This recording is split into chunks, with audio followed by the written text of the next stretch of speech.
Hey guys, welcome back. So in the last video that we seen the JJRC Q65, it was just a closer look and a bit of a review. And I did mention that I'm going to be upgrading it, and that's what I'll be doing today. So I'm going to show you quickly what the problem is with this truck. First of all, it comes with a 4.8 volt battery. I'm going to plug it in and show you guys. Turn it on. Transmitter. It's got no power at all, so I'm going to put my hand, move this back so you can see. I'm going to put my hand here and it cuts out. You need like a good run up to get over anything. So today we're going to be upgrading it with some WPL parts. I've got a 3-wire fully proportional WPL servo. I've got a set of B36 Wpl Electronics with the wires. If you plan on doing this yourself, use the wires that come with the board. If I was to put the JJRC power cable into this board, it would short circuit and it would start to smoke. Thank you, Tom Lee, for pointing that out. We've got a B36 gearbox and 180 motor, so that's going to give it a bit more power as opposed to the 130 that's in there right now. And last but not least, I've got a set of warm glow headlights, because these bright white ones just ain't cutting it. I have to sacrifice the red ones, but I'd rather have just a set of warm glow, and the rears as well I'll have to sacrifice.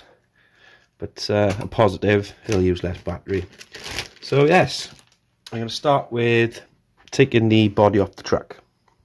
To remove the body, I've already taken the screws out. There's 2 screws situated under the bonnet, the hood, and there's 2 screws at the rear of the vehicle. 1, 2, and that's all it's holding. As you can see, this is lifting off the body on. This is actually held in place with a nice snake of wires. We've got lights going to the rear, as you can see, lights going to the front. So my next job now is to somehow work a way out of getting the lights out, and I'll probably have to unscrew this board so I can thread the power cable through as well.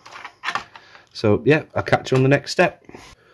Whew, I'm not gonna lie, I'm used to working on WPL trucks, and that was a little tricky to get disassembled, and I'll tell you why. So once obviously I've done the screws and got the body off, we're looking empty here now. I'm going to show you the difficulties I had. So I've got it all. Let me move this out the way. Let me move the chassis out the way. Sorry guys. It's looking nice though, Billy. Can't wait to get everything in. So this is what I extracted from the truck. The 5-wire steering servo, the transmitter receiver board, and the lights. Look at the way the lights were actually installed. And I'm still having trouble now pulling them out, so I still got to work on pulling the lights out. But these are actually fixed into a truck, into the truck itself, which is very unusual.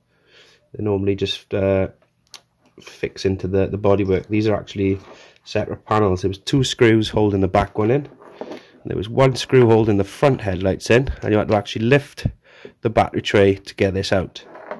And the other thing that I slightly struggled with was the connections on the board. Don't know if you can see that. Are all glued in.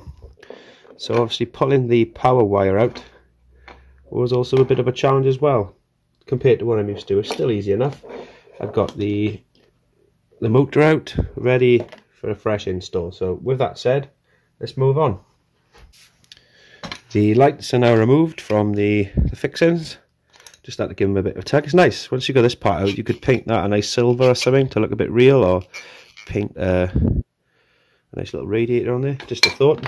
So yeah, we've got the old gearbox, the old electronics, the old servo, and the old lights out. It's time to put in the new WPL warm glow headlights. They're exactly the same size, so that was easy fit. I've now got the gearbox in, still got to screw it in, but it's a direct fit. No messing around there. One thing I noticed, I've just swapped the drive shafts over from the JJRC gearbox to the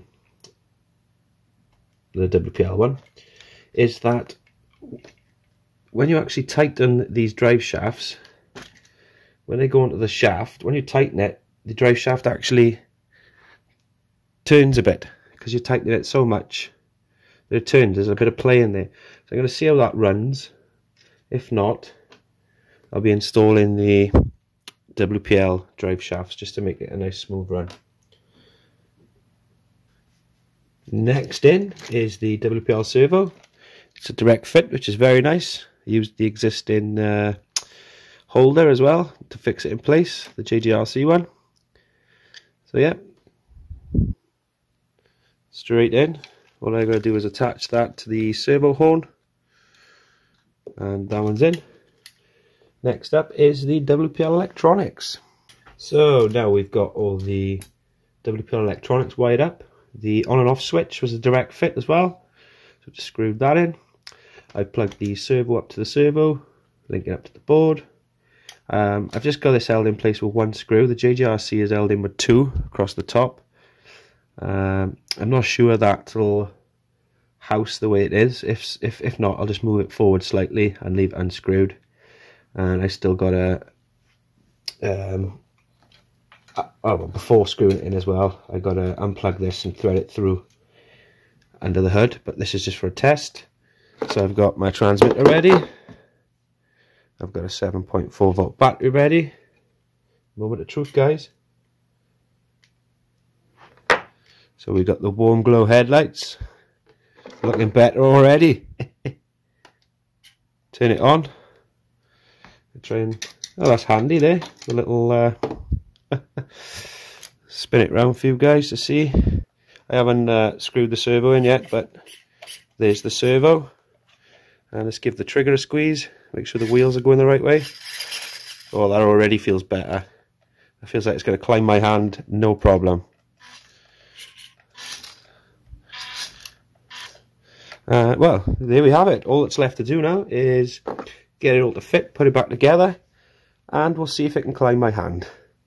One last thing before moving on, I've noticed, is this is the upper steering arm for the JJRC, and it uses this screw. It's quite a small screw, and it was designed to go into the 5-wire servo, which meets it in the middle. So what I've done, I've swapped it over for a spare WPL one I got, and I combine that with a screw that's used for the 6x6s to hold the rear seesaw together, and it's perfect. It fits through there, it pivots nicely. I'm going to focus. Pivots nicely, and it should screw straight into the servo horn. And I think we're all done. I did bump into a hiccup. As you can see, I've got the WPL 180 in my hand. I got all the electronics plugged in, and when I come to install the body, as you can see how snug that 130 is.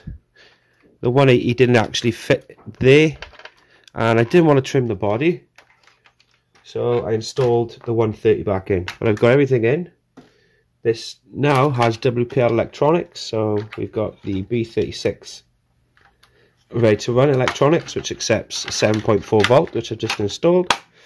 We've now got warm glow headlights, which just makes it look so much nicer, and we've got a lot more control over the steering. Sort the trim out there, and we've now got proportional WPL 3-wire servo in there. Now, running on 4.8 volt, this thing would conk out. This is the 130 motor still, but now obviously on 7.4 volts. Are you ready for this? Like a champ. This thing's ready for the trail.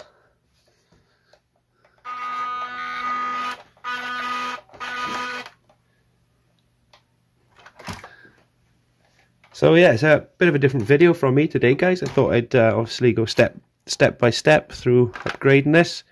I actually enjoy doing it. I enjoy upgrading the rigs, but it's a bit different. I'm obviously filming it and trying to piece it together for you guys, but I hope you enjoyed it. Obviously stay tuned when I'll be taking this out on the trail for a test, and most importantly, this is going to be up for giveaway, so stay tuned. Make sure to watch the videos including this little rig, and I'll be mentioning how you can get your hands on it. So yes guys, cheers for watching. Don't forget to like, subscribe, hit that notification bell, and I'll catch you on the next one.